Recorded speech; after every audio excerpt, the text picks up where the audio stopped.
한때 흰 오리무리와 잘 지내는 듯 보였던 이브는 안타깝게도 닭무리로 돌아왔다. 늦가을에 접어들자 머리색이 초록색으로 변하기 시작하면서 다시 원위치 되어버린 것이다. 수컷 청둥오리의 머리색이 초록색으로 변한다는 것은 산란기에 접어들면서 발정이 시작된다는 것을 의미한다. 이브가 그동안 흰 오리무리와 잘 지내는 모습을 보며 자신이 오리라는 정체성을 회복한 줄 알았는데 실상은 그렇지 않았던 것 같다. 이로써 지난 1년 가까이 이브의 정체성 회복을 위해 추진했던 나의 모든 계획은 물거품이 되어버렸다. 이제 앞으로 이브가 암탉들이랑 살림을 차리든지 말든지 더 이상 신경 쓰지 않을 생각이다. 솔직히 나도 그동안 충분히 할 만큼 했다고 생각하고 녀석의 삶에 더 관여하는 건 힘들다고 판단했다. 예전에는 까망이나 관우같이 검정색 암탉을 좋아했던 이브는 이제 폐계 출신의 갈색 암탉들을 더 좋아하는 것 같다. 그렇게 된 이유는 딱히 모르겠고 아마도 태양이와 친하게 지내다 보니 자연스레 태양이의 암탉들과도 친하게 된 것 같다. 이브가 다시 태양이의 무리 안으로 돌아오면서 생긴 문제는 녀석이 태양이를 제치고 서열 1위의 수탉 행세를 한다는 점이다. 수탉과 수컷 오리가 싸우면 아마도 대부분의 사람들은 뾰족한 부리를 가진 수탉이 그렇지 않은 수컷 오리를 쉽게 이길 거라 생각하겠지만 실상은 그렇지 않다. 수탉은 공격성이 좋을지 모르지만 오리는 아주 훌륭한 맷집을 가졌기 때문이다. 촘촘하게 나있는 오리들의 깃털은 포이들이 물어뜯어도 뽑히지 않을 만큼 튼튼하지만 닭털은 쉽게 뽑힐 만큼 약한 것이 큰 영향을 미쳤을 것이다. 현재 이브는 그동안 친하게 지냈던 두부가 가까이 다가오지 못하도록 공격하는 행동을 자주 하고 있다. 그러면서 마치 수탉이 된 것 마냥 암탉들을 더욱 챙기는 모습을 보인다. 이브의 이런 돌발 행동에 아직까지 두부는 버티고 있지만 솔직히 언제 마음이 돌아설지 모를 일이다. 시간이 좀 지난 뒤 이브의 싸늘한 태도에 결국 두부는 다른 곳으로 가버린다. 그리고 녀석은 기분이 몹시 나쁜지 가던 걸음을 멈추고 소리를 지르기까지 한다.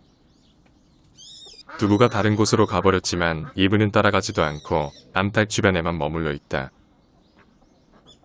그런데 두부는 이브와 헤어졌지만 아직까지 흰오리 무리에 돌아가진 않았다.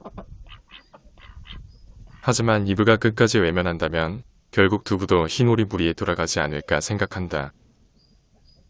또 다른 문제는 이브가 대장 수탉처럼 행동하면서 태양이의 존재감이 약해지고 있다는 것이다. 태양이의 주변에는 뇌 암탉들이 따라다닐 만큼 굉장히 인기가 많은 수탉이었는데 요즘 이렇게 홀로 지내는 모습을 자주 보게 된다. 태양이가 소외받고 있던 이브를 받아줬는데 어느 정도 시간이 지나자 이브가 태양이를 경계하기 시작한 것이다. 인간 사회에서 사람들은 관계에 의해 누군가를 만나고 또 누군가와 헤어지듯 동물 사회에서도 비슷한 현상이 일어나고 있는 것 같다. 과연 태양이는 이브에게 자신의 암탉들을 빼앗길 것인가? 아니면 싸움을 해서라도 되찾기 위해 노력을 할 것인가? 그것도 아니면 골드의 암탉이나 아니면 아직 임자 없는 암탉들을 차지하기 위해 다른 수탉들과 싸움이라도 벌이게 될까? 다리가 회복된 캔은 하루에 몇 번씩 닭장 밖으로 나와 산책을 즐긴다. 캔이 이때 주의해야 할 점은 아직 정해진 수탉이 없기 때문에 보호를 받을 수 없다는 것이다. 원래 나의 계획은 놀부의 보호를 받으며 캔디와 함께 농장을 돌아다니게 하는 것인데 아시다시피 놀부는 다른 암탉들에게 그다지 관심이 없다. 몸을 다친 암탉이나 아니면 홀로 다니는 암탉들은 수탉들의 쉬운 괴롭힘 상대가 되기 때문에 주의를 기울여야 한다. 캔은 한 번씩 닭장 밖으로 나올 때마다 불을 뜯어먹고 흙도 먹으며 한가로이 농장 생활을 즐긴다. 참고로 캔은 농장의 새로운 20마리의 폐개들 중 나를 가장 따라다니는 친한 암탉이 되었다.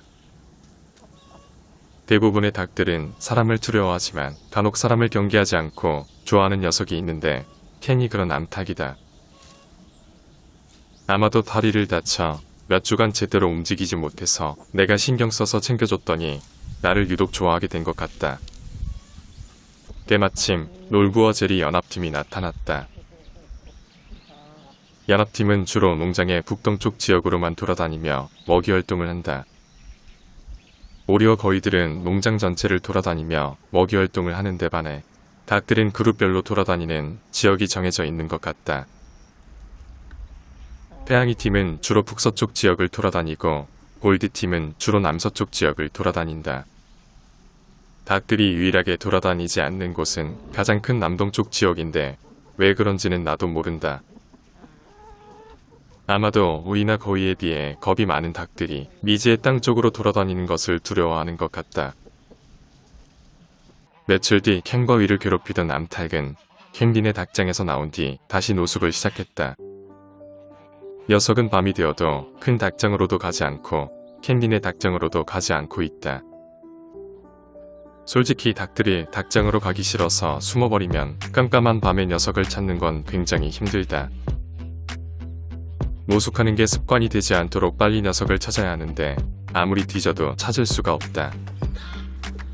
이렇게 된 데에는 이브가 태양이를 무리해서 몰아낸 것이 큰 영향을 미친 것 같다. 태양이가 무리 내에서 영향력이 사라지게 되자 흥부가 빌런 짓을 해도 태양이가 그냥 내버려 두는 것 같기 때문이다. 사고를 치지 않을까 가장 우려했던 골드는 시간이 지날수록 가장 안정감 있게 암탉들을 보호하는 수탉이 되고 있다. 솔직히 골드가 이렇게까지 잘해낼 거라고 기대하지 않았다. 암탉들을 차지하기 위해 태양이나 놀부와 싸움이나 하지 않을까 생각했지만 녀석은 암탉들의 안전을 위해 늘 가까이에서 암탉들을 지켜보며 보호한다. 그래서인지 골드와 함께 지내는 암탉 6마리 모두 골드를 잘 따르는 것뿐만 아니라 다른 닭장에서 지내는 암탉들도 골드를 따르기 시작했다. 덕분에 암탉들은 흙목욕을 즐기며 삶의 질이 높아지고 있다. 골드가 먹이 활동을 위해 농장을 돌아다니면 대략 12마리 정도의 암탉들이 녀석의 뒤를 따라다닌다. 이 정도는 과거 왕초가 살아있을 때를 제외하곤 가장 많은 것으로 골드가 꽤 괜찮은 수탉임을 암탉들에게서 인정받은 셈이다. 왜 예상대로 골드는 자신의 암탉들을 지켜내기 위해 태양이나 제리의 암탉들을 괴롭힐 여유가 전혀 없어 보인다. 이제 남은 유일한 것은 흥부에게도 암탉이 생겨 더 이상 빌런 짓을 하지 않는 것이다. 빌런 짓을 일삼는 수탉은 다른 농장으로 보내버린다고 했는데 흥부의 미래는 녀석이 어찌 행동하느냐에 모든 것이 달렸다. 제발 단 한 마리라도 좋으니 흥부에게도 암탉이 생겨서 더 이상 빌런 짓을 하지 않기를 바란다.